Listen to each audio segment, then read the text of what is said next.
Once I was Hunwulf, the Wanderer. I cannot explain my knowledge of this fact by any occult or esoteric means, nor shall I try. A man remembers his past life. I remember my past lives. Just as a normal individual recalls the shapes that were him in childhood, boyhood, and youth, so I recall the shapes that have been James Allison in forgotten ages. Why this memory is mine I cannot say, any more than I can explain the myriad other phenomena of nature which daily confront me and every other mortal. But as I lie waiting for death to free me from my long disease, I see with a clear, sure sight the grand panorama of lives that trail out behind me. I see the men who have been me, and I see the beasts that have been me. For my memory does not end at the coming of man. How could it, when the beast so shades into man that there is no clearly divided line to mark the boundaries of bestiality? At this instant I see a dim twilight vista among the gigantic trees of a primordial forest that never knew the tread of a leather-shod foot. I see a vast, shaggy, shambling bulk that lumbers clumsily yet swiftly, sometimes upright, sometimes on all fours. He delves under rotten logs for grubs and insects, and his small ears twitch continually. He lifts his head and bares yellow fangs.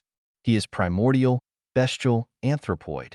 Yet I recognize his kinship with the entity now called James Allison. Kinship?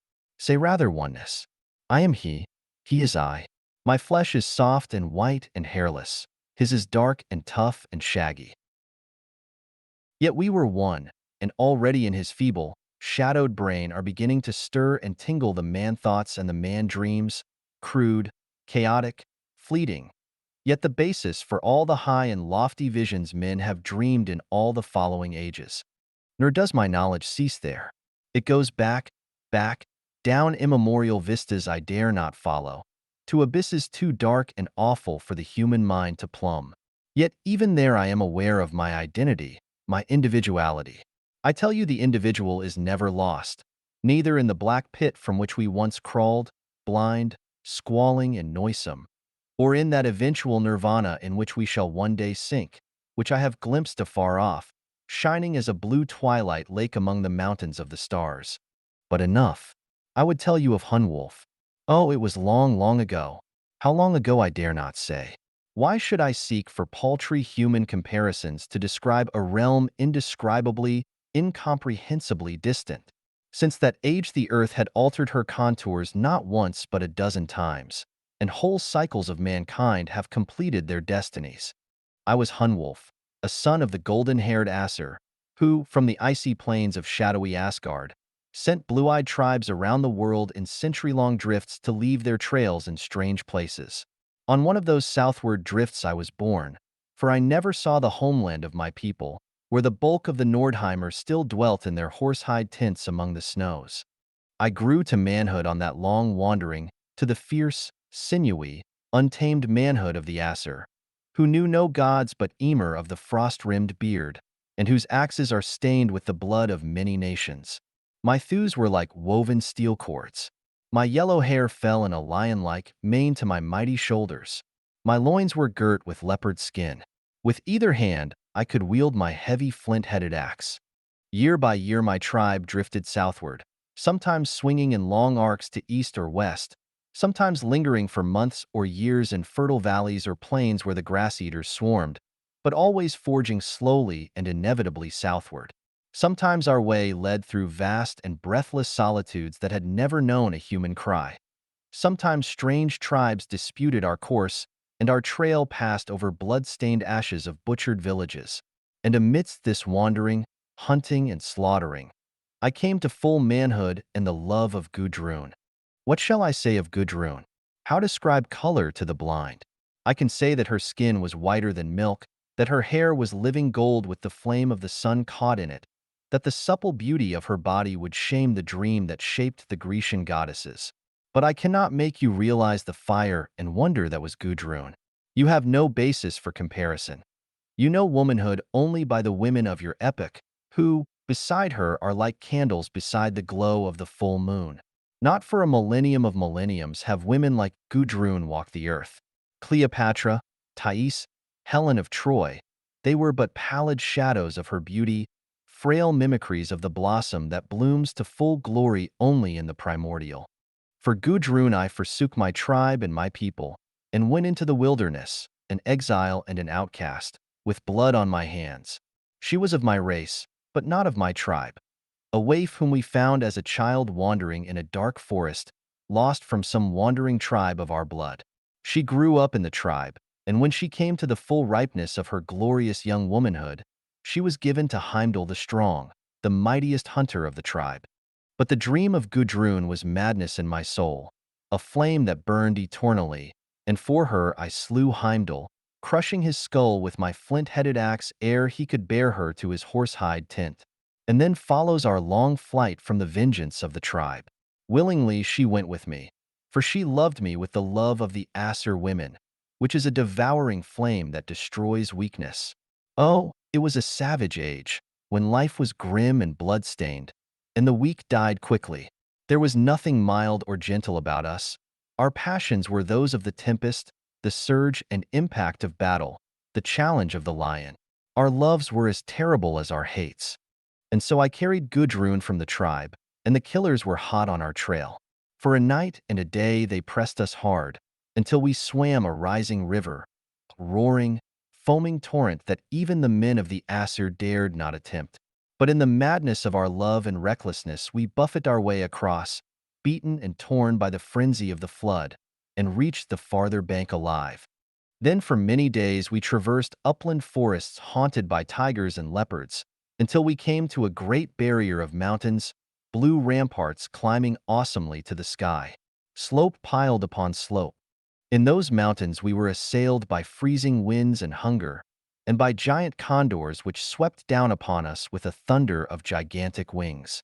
In grim battles in the passes I shot away all my arrows and splintered my flint-headed spear, but at last we crossed the bleak backbone of the range and, descending the southern slopes, came upon a village of mud huts among the cliffs inhabited by a peaceful, brown-skinned people who spoke a strange tongue and had strange customs.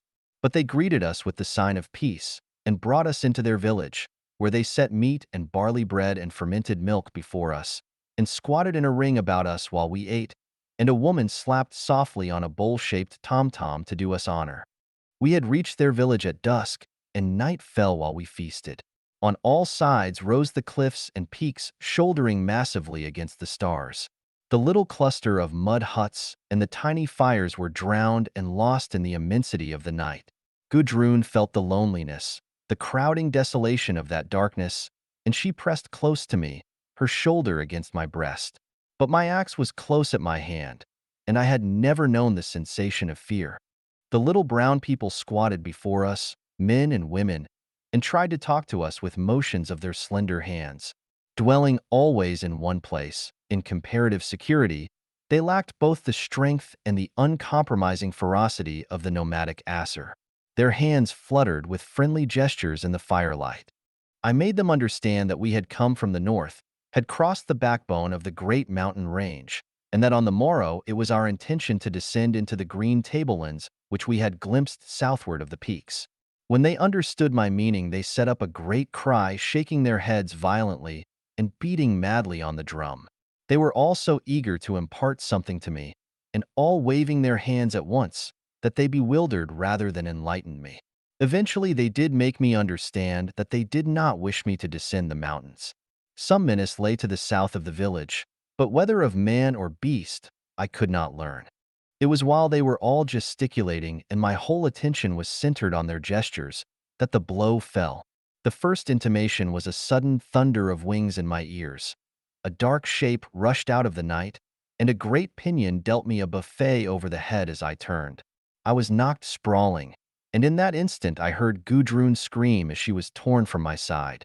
Bounding up, quivering with a furious eagerness to rend and slay, I saw the dark shape vanish again into the darkness, a white, screaming, writhing figure trailing from its talons.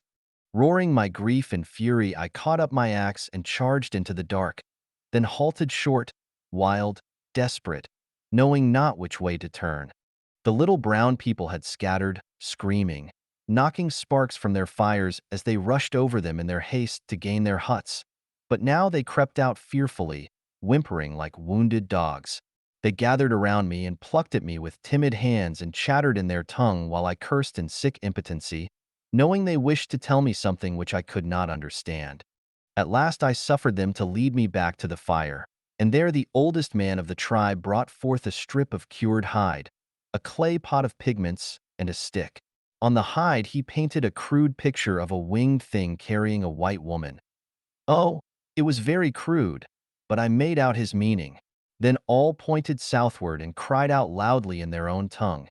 And I knew that the menace they had warned me against was the thing that had carried off Gudrun. Until then I supposed that it had been one of the great mountain condors which had carried her away, but the picture the old man drew, in black paint, resembled a winging man more than anything else. Then, slowly and laboriously, he began to trace something I finally recognized as a map. Oh, yes, even in those dim days we had our primitive maps, though no modern man would be able to comprehend them, so greatly different was our symbolism. It took a long time. It was midnight before the old man had finished and I understood his tracings. But at last the matter was made clear. If I followed the course traced on the map, down the long, narrow valley where stood the village, across a plateau, down a series of rugged slopes and along another valley, I would come to the place where lurked the being which had stolen my woman. At that spot the old man drew what looked like a misshapen hut, with many strange markings all about it in red pigments. Pointing to these and again to me, he shook his head, with those loud cries that seemed to indicate peril among these people. Then they tried to persuade me not to go, but afire with eagerness, I took the piece of hide and pouch of food they thrust into my hands. They were indeed a strange people for that age, grasped my axe and set off in the moonless darkness. But my eyes were keener than a modern mind can comprehend, and my sense of direction was as a wolf's. Once the map was fixed in my mind, I could have thrown it away and come unerring to the place I sought, but I folded it and thrust it into my girdle. I traveled at my best speed through the starlight, taking no heed of any beasts that might be seeking their prey, cave bear or saber-toothed tiger. At times I heard gravel slide under stealthy padded paws. I glimpsed fierce yellow eyes burning in the darkness and caught sight of shadowy, skulking forms. But I plunged on recklessly, in too desperate a mood to give the path to any beast however fearsome. I traversed the valley, climbed a ridge and came out on a broad plateau, gashed with ravines and strewn with boulders. I crossed this and in the darkness before dawn commenced my climb down the treacherous slopes. They seemed endless, falling away in a long steep incline until their feet were lost in darkness. But I went down recklessly, not pausing to unsling the rawhide rope I carried about my shoulders, trusting to my luck and skill to bring me down without a broken neck. And just as dawn was touching the peaks with a white glow, I dropped into a broad valley, walled by stupendous cliffs. At that point it was wide from east to west, but the cliffs converged toward the lower end, giving the valley the appearance of a great fan, narrowing swiftly toward the south. The floor was level, traversed by a winding stream. Trees grew thinly. There was no underbrush, but a carpet of tall grass, which at that time of year were somewhat dry. Along the stream where the green lush grew, wandered mammoths, hairy mountains of flesh and muscle. I gave them a wide berth, giants too mighty for me to cope with, confident in their power, and afraid of only one thing on earth. They bent forward their great ears and lifted their trunks menacingly when I approached too near. But they did not attack me. I ran swiftly among the trees, and the sun was not yet above the eastern ramparts which its rising edged with golden flame, when I came to the point where the cliffs converged. My night-long climb had not affected my iron muscles. I felt no weariness.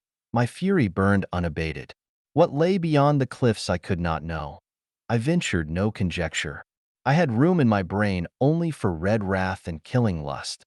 The cliffs did not form a solid wall.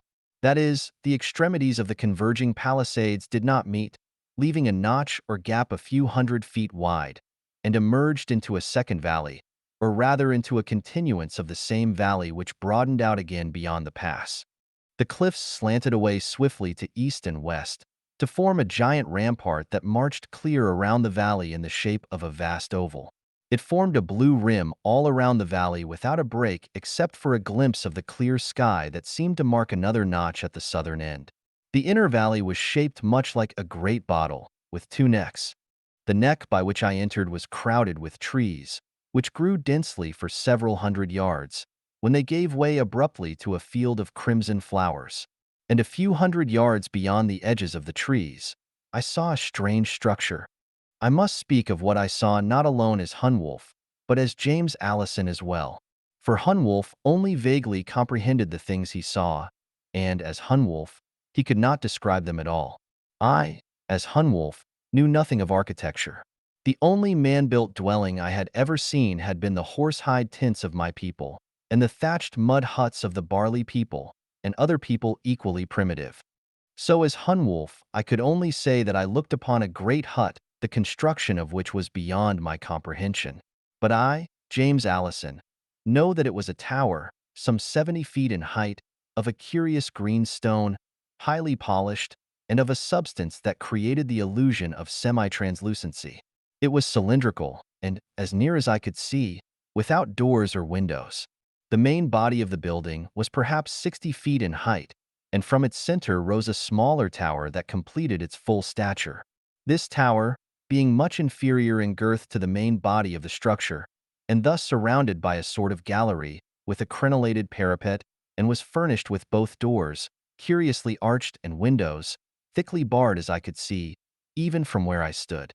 That was all. No evidence of human occupancy. No sign of life in all the valley. But it was evident that this castle was what the old man of the mountain village had been trying to draw, and I was certain that in it I would find Gudrun, if she still lived. Beyond the tower I saw the glimmer of a blue lake into which the stream, following the curve of the western wall, eventually flowed. Lurking amid the trees, I glared at the tower and at the flowers surrounding it on all sides, growing thick along the walls and extending for hundreds of yards in all directions. There were trees at the other end of the valley, near the lake, but no trees grew among the flowers. They were not like any plants I had ever seen. They grew close together, almost touching each other. They were some 4 feet in height, with only one blossom on each stalk, a blossom larger than a man's head, with broad, fleshy petals drawn close together.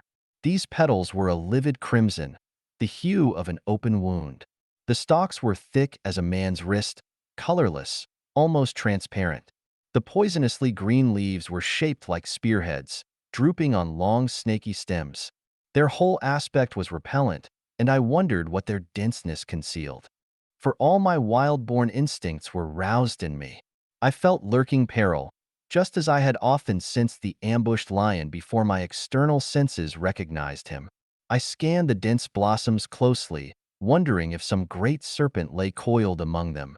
My nostrils expanded as I quested for a scent, but the wind was blowing away from me. But there was something decidedly unnatural about that vast garden. Though the north wind swept over it, not a blossom stirred, not a leaf rustled. They hung motionless, sullen, like birds of prey with drooping heads, and I had a strange feeling that they were watching me like living things. It was like a landscape in a dream. On either hand, the blue cliffs lifting against the cloud-fleeced sky. In the distance, the dreaming lake, and that fantastic green tower rising in the midst of that livid crimson field. And there was something else. In spite of the wind that was blowing away from me, I caught a scent, a charnel house reek of death and decay and corruption that rose from the blossoms. Then suddenly I crouched closer in my covert. There was life and movement on the castle. A figure emerged from the tower, and coming to the parapet, leaned upon it and looked out across the valley. It was a man, but such a man as I had never dreamed of, even in nightmares. He was tall, powerful, black with the hue of polished ebony, but the feature which made a human nightmare of him was the bat-like wings which folded on his shoulders. I knew they were wings. The fact was obvious and indisputable.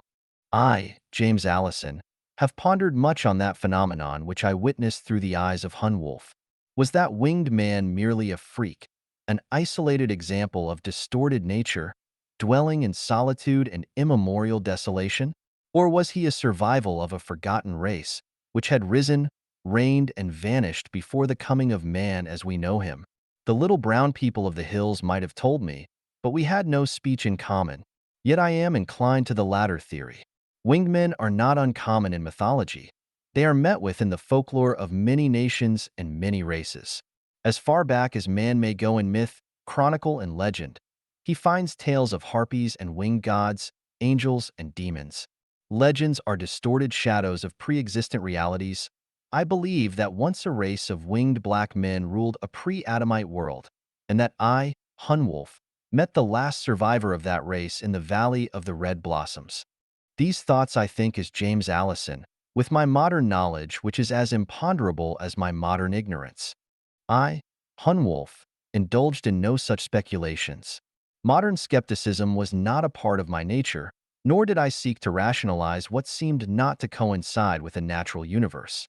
I acknowledged no gods but Emer and his daughters, but I did not doubt the existence, as demons, of other deities worshipped by other races.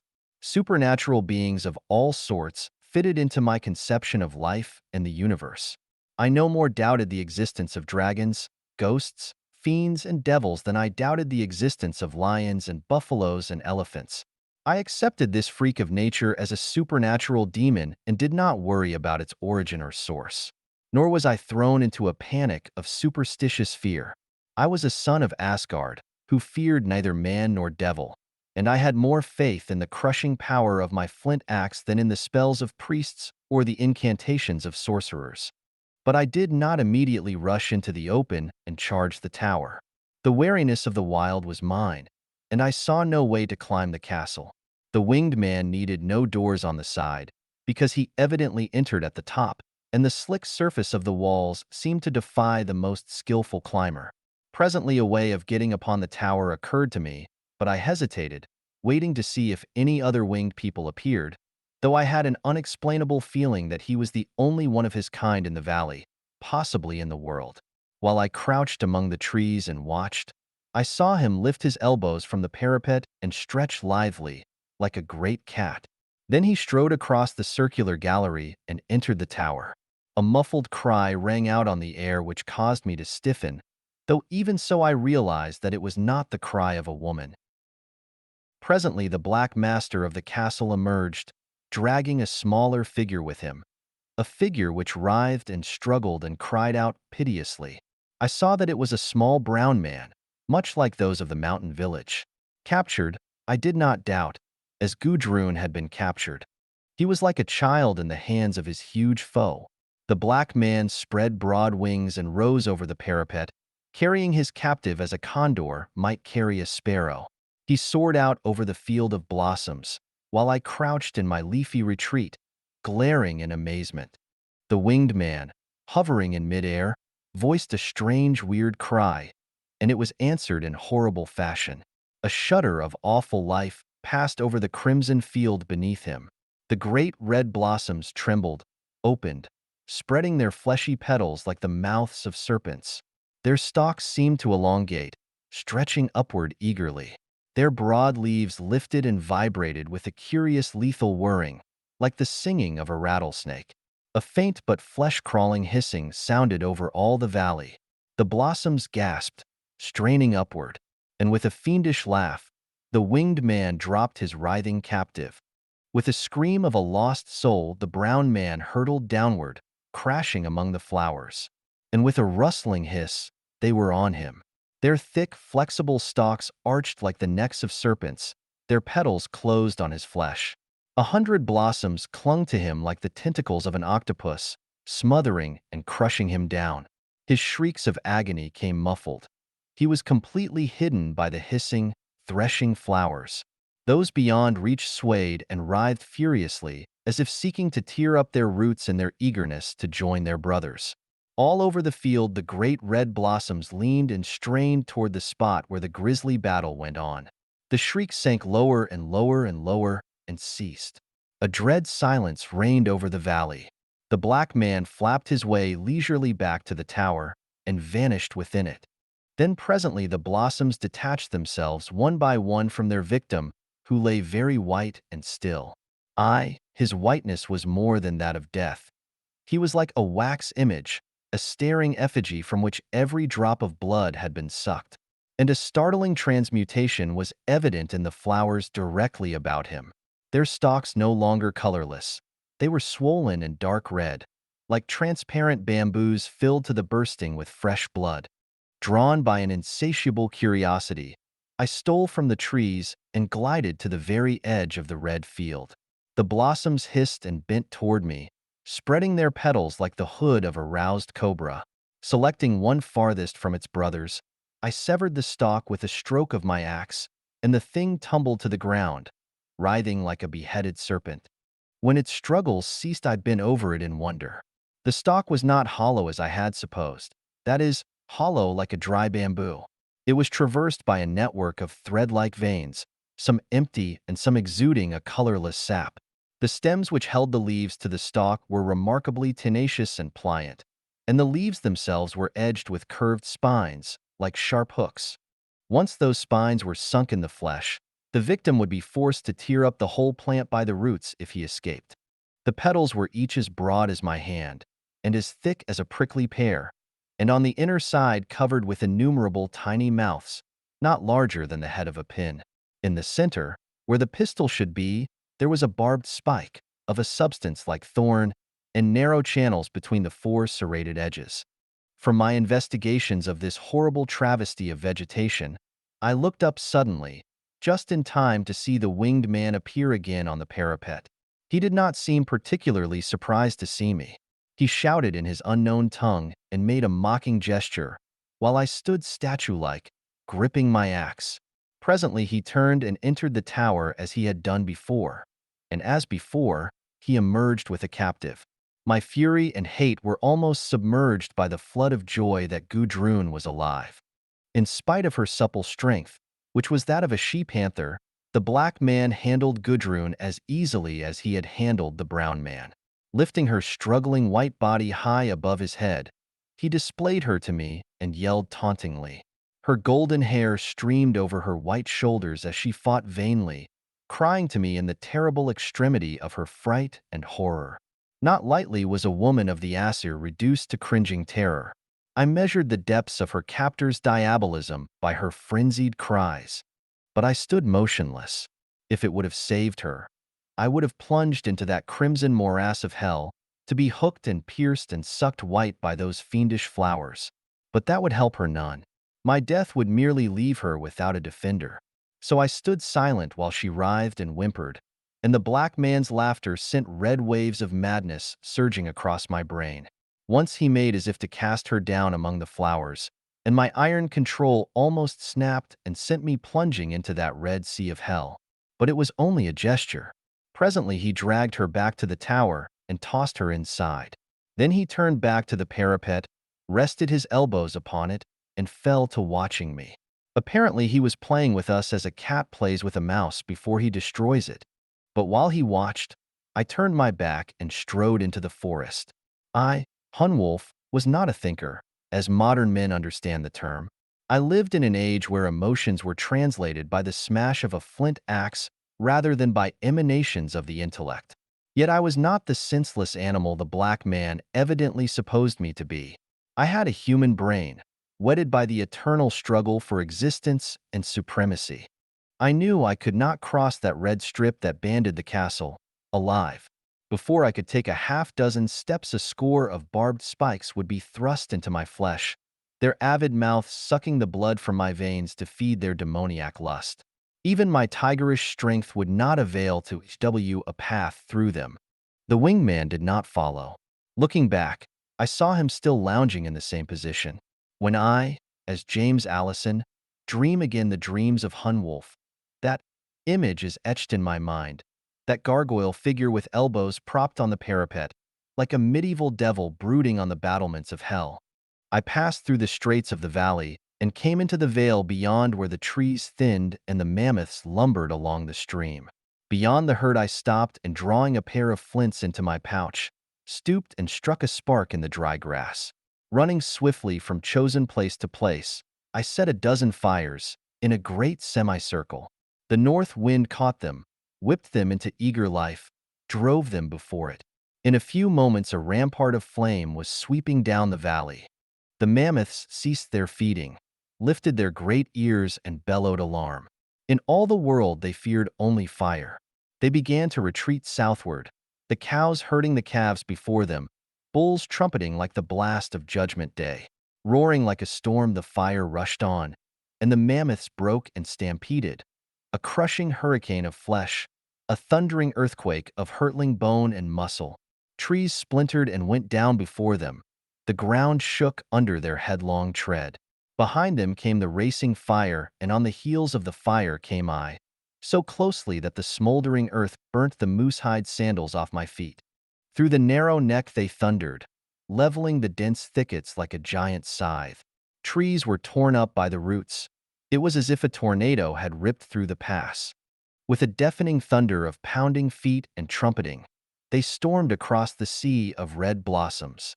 Those devilish plants might have even pulled down and destroyed a single mammoth, but under the impact of the whole herd, they were no more than common flowers. The maddened titans crashed through and over them, battering them to shreds, hammering, stamping them into the earth which grew soggy with their juice.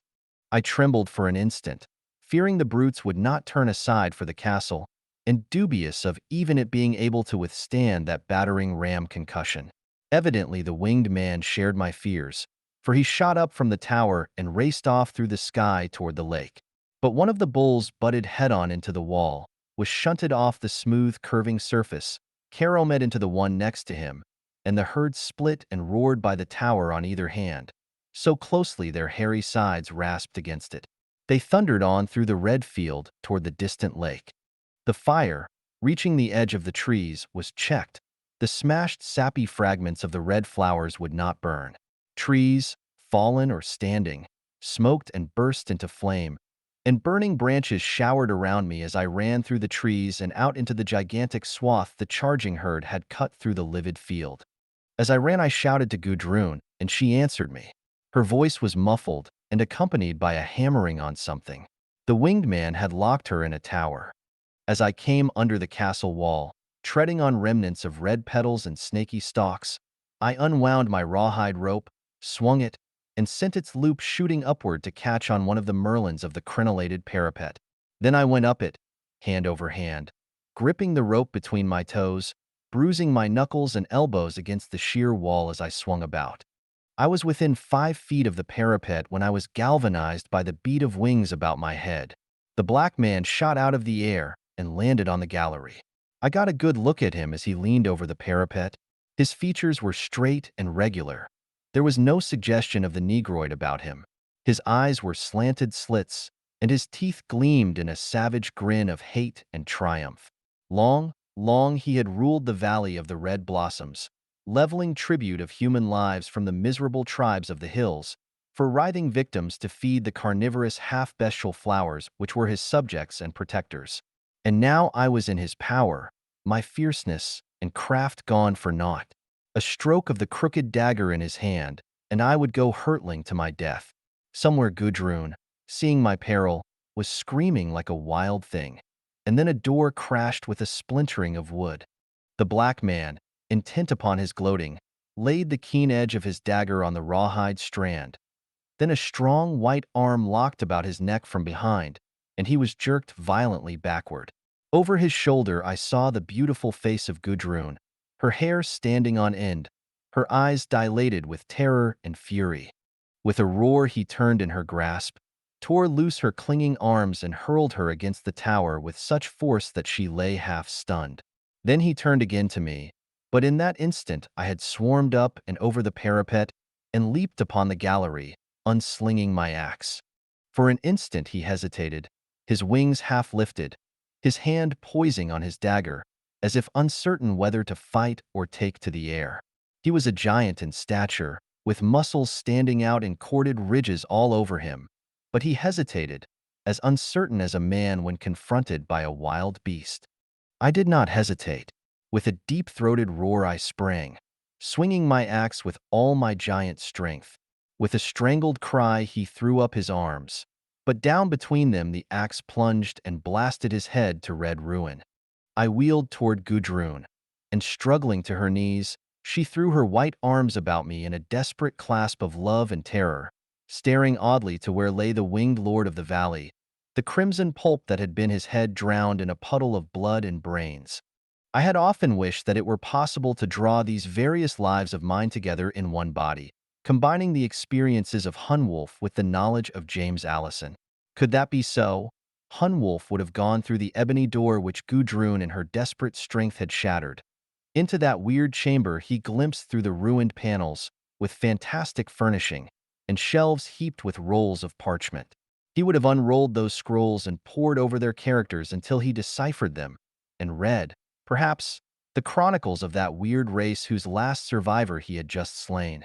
Surely the tale was stranger than an opium dream, and marvelous as the story of lost Atlantis. But Hunwulf had no such curiosity. To him the tower, the ebony-furnished chamber, and the rolls of parchment were meaningless, inexplicable emanations of sorcery, whose significance lay only in their diabolism. Though the solution of mystery lay under his fingers, he was far removed from it as James Allison, millenniums yet unborn. To me, Hunwulf, the castle was but a monstrous trap, concerning which I had but one emotion, and that a desire to escape from it as quickly as possible. With Gudrun clinging to me, I slid to the ground. Then with a dexterous flip I freed my rope and wound it, and after that we went hand in hand along the path made by the mammoths, now vanishing in the distance, toward the blue lake at the southern end of the valley and the notch in the cliffs beyond it.